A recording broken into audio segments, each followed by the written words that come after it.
Hello everybody, my name is Tara Lessard, and today I am going to talk to you about a really important part of cancer treatment, and that is chemo, and specifically how to pack a chemo bag.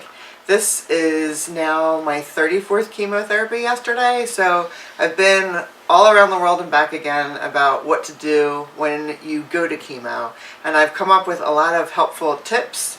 So if you do have a pen and paper, get it ready because I have a lot of good stuff, especially if this is your first time around with chemotherapy. This is officially how to pack your chemo bag. Before you even get to chemo, one thing that is really important is one of these unbelievable pillows. You can get them from your hospital, and if they don't have them, they can point you in the right direction. It's fantastic to get to your chemo with this in your car, just because a lot of times you realize we have elimination issues, and it really does help when you're sitting for a long period of time, so you can bring it into the infusion room with you.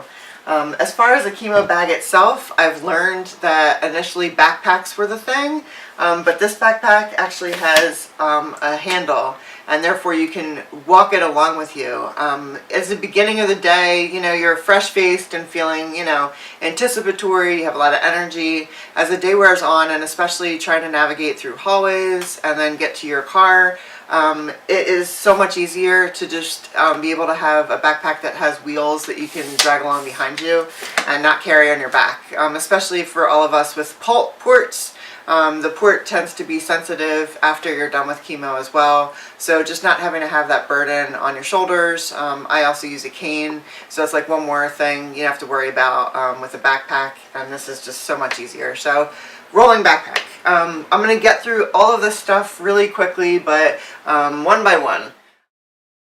This is an inflated thermos. And the reason why this is fantastic is because a lot of times having your favorite tea prepared however you like it, you can make it home, and this one stays hot for about 8 to 12 hours, which is amazing. So you'll get all of your fluid intake in. I've also done all sorts of soups and especially broths in this, and that just sort of helps to, you know, keep the energy flowing while you're in chemo. So something like this, pack in your bag, really, really good idea.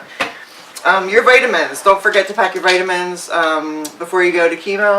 A really smart thing. You can take them while you're sitting. Something to cleanse your palate. So I always bring gum, but also xylitol, anything that you can get from the health food store. These are ice chips. They taste like orange. They're just little, and especially when you get your port flushed, you get that really gross feeling in your mouth and a taste. So something like this with xylitol is made a little bit healthier, and it's fantastic to just get rid of that taste in your mouth.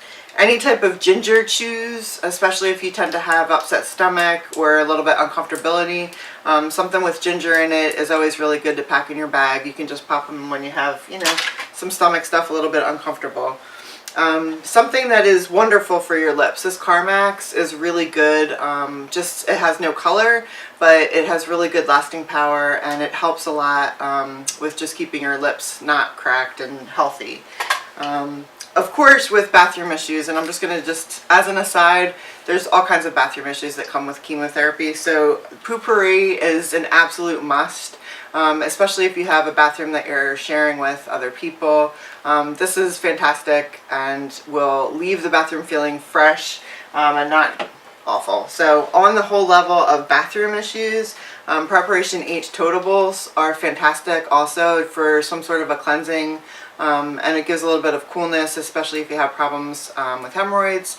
So Preparation H, these guys are fantastic for going. If you also have Preparation H ointment, it's very wonderful as well. There's another one that is called Chemo, and this is something that has amount of staying power. It also is cooling, and it is also sold in different, you know, CVS's, Rite Aids, whatever.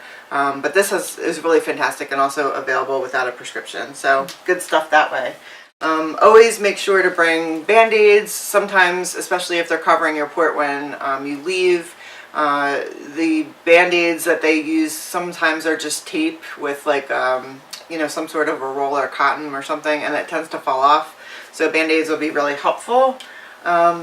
If you have pads, overnight pads, or like a smaller pad, whatever you feel comfortable with, is really important to bring extra. That way you're safe on the way home.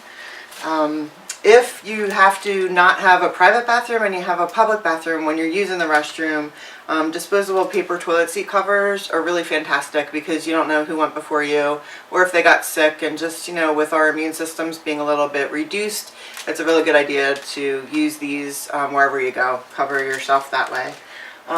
Some sort of an oil or a hand cream is really wonderful, especially if you have a caretaker that's kind of hanging out with you. If they want to massage your hands or your feet, or if you do it, that helps you feel better. It's a really good moment because you're there for a while to have some sort of an ointment for your hands. Along that line, you definitely want to make sure to bring earbuds.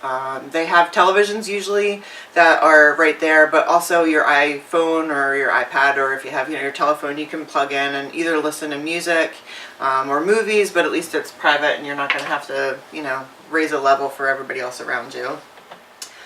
Some sort of a really wonderful scent for your body or your person. So I usually love lavender, and I'll bring that with me and just kind of put it on my pressure points. It also helps to relieve nausea. But if you have some sort of a scent that way that you like, that's like a natural essence and oil, really good idea to put in your bag. And that way, if there's weird smells or you're smell sensitive, it'll be something you're comfortable with and you can put on your skin that way, and that would be really helpful. For those of us with mouth sores, and that happens, there's these two products that are fantastic. One is an Oasis for dry mouth, and it's a spray. The other one are these Xylee melts, and they are fantastic as well. These kind of adhere to the side of your mouth, and they make a lot more like fluid in your mouth, so then it's not so dry, and that tends to help with mouth sores. And these are great to just pop while you're having chemo if you have these problems with mouth sores. These are two really great products.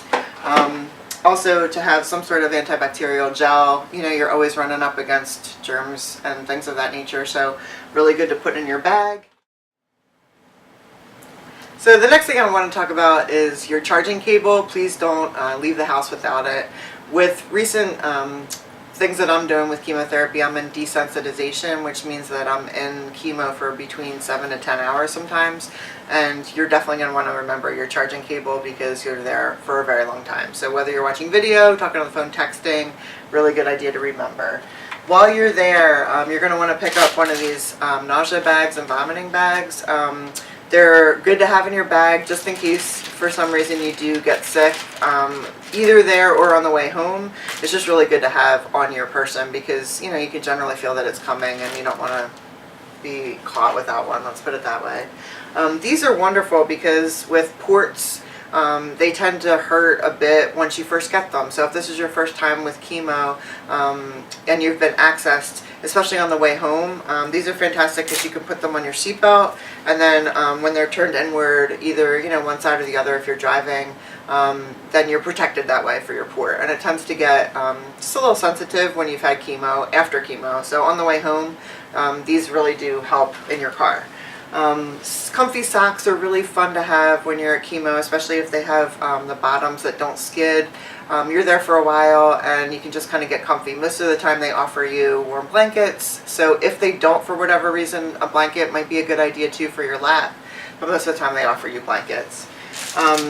So it's really important for your oral health, so a toothbrush and a little bit of toothpaste just to bring with you to refresh your mouth, but also make sure, especially while you're in chemo, that you're changing out your toothbrush once a month. I know I get chemo every 2 weeks, so I change it a little bit more often because I change it after every new set of chemo. But just to prohibit more mouth sores, really good idea to get just a bunch of toothbrushes and change them out once a month. Something for your eyes, especially if you tend to, to fall asleep, not that easily. It's a really good thing to have if you would like to sleep and you need to black out your vision. One thing that you can ask for is this cream. It's Lidocaine and Lidocaine. They generally give it to you when you're at chemo, that you can apply it onto your port, and then that way it'll be just a little bit cool and desensitized. They usually give you this sort of a covering on it, and if you just spread some on there, you put the covering on before you leave in your car to go to chemo, then the area will be numb, so that when they access you, it's not going to hurt. They used to use a spray, but they found that spray is not that fabulous, and it tends to wear down the skin. So if you don't have this cream, just ask for it when you get there, and usually they'll give you some to put on beforehand. So really good to have. These heat wraps are really good if you tend to get cold, whether it be around your neck, or on your stomach, or on different parts of your low back or something. Sometimes these just are very helpful. If you do tend to have any type of immune system issues, just keeping one of these in your bag, especially if you hear a lot of people like sneezing around you and stuff like that, just that you could put it on, and then you wouldn't have the need to have everybody around you use germs. So really good that way. Some sort of a tissue, because you never know when you need them, and they're really good to have. If you're super sensitive to sound, doing something like an earbud that you can just keep in there and just kind of block the whole world out is a real good idea. And then the last thing is just something to keep you entertained. So whether it be like wordsy puzzles, something that's easy that you can just occupy yourself with. I take some magazines because you kind of get bored after a while. I'm not really a huge TV person all the time either. And then this is something that I found that has been pretty amazing, and they're mandalas for meditation, but they offer a lot of other varieties. But this is cool because unlike colored pencils that you have to bring, essentially with this, they come with all these different patterns, and you're able to just follow the pattern, and you have like a wooden little dowel, and so it's just really easy to complete because you just sort of trace the lines that way, and it makes something that's beautiful, and you can put it down when you want, and there's not a million things to sharpen or whatever. So I know it's a lot, but I hope that this helps you to pack your chemo bag, and if you're a veteran like me, you kind of learn as you go along. If you have any questions, or you have any ideas or thoughts or things that I haven't thought about, love to hear from you about things that work for you. As a sign off, just thanks again for watching, and I'll look forward to doing more videos that will help out everyone that's in treatment for both breast and ovarian cancer through SHARE. And SHARE is just an amazing organization I'm really happy to be partnering with. They do so much good, and just make sure to check out all their other videos. There's so much in their library. Thank you again. Have a great rest of your day.